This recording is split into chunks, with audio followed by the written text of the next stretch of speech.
চাবো বাংলাদেশে করতে, আমার ইচ্ছা, আমার পার্সোনাল ইচ্ছা বাংলাদেশে।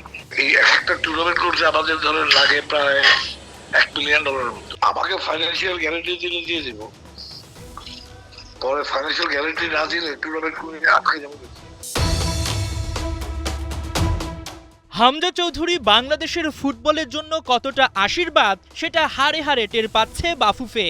বেড়েছে ফুটবল জনপ্রিয়তা, টিকিট বিক্রিতে কারাকারি অবস্থা, বড় বড় কোম্পানিগুলো লাইন ধরে অপেক্ষা করে স্পন্সরের জন্য।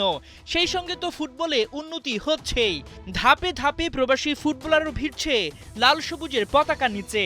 এত এত পরিবর্তনে আত্মবিশ্বাস বেড়েছে বাফুফের। তাই তো একটা বিশ্বকাপ আয়োজন করাই যায়। না, সেটা ফিফা বিশ্বকাপ নয়, দক্ষিণ এশিয়ার বিশ্বকাপ খ্যাত সাফ চ্যাম্পিয়নশিপ। অনেকদিন ধরেই কথা চালাচালি হচ্ছে বাংলাদেশে বসতে যাচ্ছে সাফের 15তম আসর, কিন্তু সেটা কি কারণে, কেন বাকি দেশগুলোতে নয়? প্রথমেই বাদ ভারত কিংবা পাকিস্তান। দুই দেশের মধ্যে কূটনৈতিক সম্পর্কের অবনতি বেশ লম্বা সময় ধরে। এক দেশ আরেক দেশে খেলতে যাবে না, সেজন্য শুরুতেই তালিকায় নেই দেশ দুটি।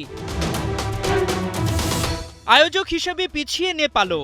দেশটিতে সাফের বয়সভিত্তিক খেলাগুলো হলেও বড় টুর্নামেন্টের জন্য উপযুক্ত নয়। অবকাঠামোগত এবং জাতীয় অর্থনৈতিক সমস্যাই হিমালয়ের দেশটিকে বিবেচনায় রাখছে না। রাজনৈতিক অস্থিরতা ও অবকাঠামোগত সমস্যায় নেপালের মতো অন্য দেশগুলোকে নিয়েও সবুজ সংকেত দিতে পারছে না সাফ। বাকি থাকে একমাত্র বাংলাদেশ। কিন্তু কি কারণে বাফুফে সাফ আয়োজন করার সাহস করবে?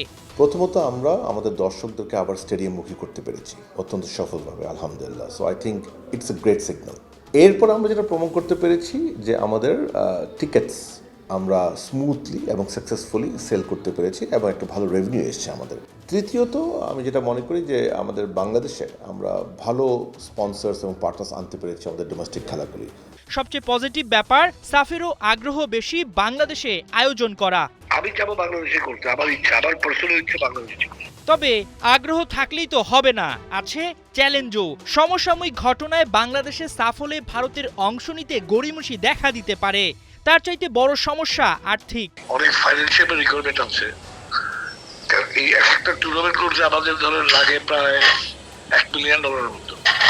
বাট সাফ জানে যে বাংলাদেশের একটা কর্পোরেট সেক্টর আছে যারা ফুটবলে ইনভেস্ট করতে রাজি আছে। শুধুমাত্র ফিনান্সিয়াল ব্যাপারটা না, অন্যান্য দিকটাও একটু নিয়ে দুশ্চিন্তা আছে আপনার? আমি অ্যাকচুয়ালি অন্য দিক দিয়ে খুব একটা চিন্তা করি নাই। আমাকে ফাইন্যান্সিয়াল গ্যারান্টি দিলে দিয়ে দিব, পরে ফাইন্যান্সিয়াল গ্যারান্টি না দিলে টুর্নামেন্ট করে আটকে যাবো। তারা মানে যে কোনো রকম যদি শর্ত আমাদের উপর আরোপ করতে চায়, আমার মনে হয় না এমন কোনো শর্ত আসবে যেটা আমরা না বলবো। বিকজ আমাদের কনফিডেন্সটা আছে যে আমরা সাকসেসফুল টুর্নামেন্ট অর্গানাইজ করতে পারবো এবং ফিনান্সিয়ালিও আপনার সাফ এটাতে বেনিফিশিয়াল হবে। বাফুফে রেডি সাফের কলের জন্য। জাতীয় নির্বাচন শেষে সেই সুখবর মিলতে পারে। সাফ অনুষ্ঠিত হলে বাড়বে দেশের ফুটবলের জনপ্রিয়তা কয়েক গুণ। নতুন ভেন্যুতে গড়াবে খেলা। সব মিলিয়ে বিশ্ব ফুটবলেও আয়োজক হিসাবে নিজেদের জানান দেওয়ার সবচেয়ে বড় মাধ্যম হবে সাফ। হাসান সজীব, ৭১।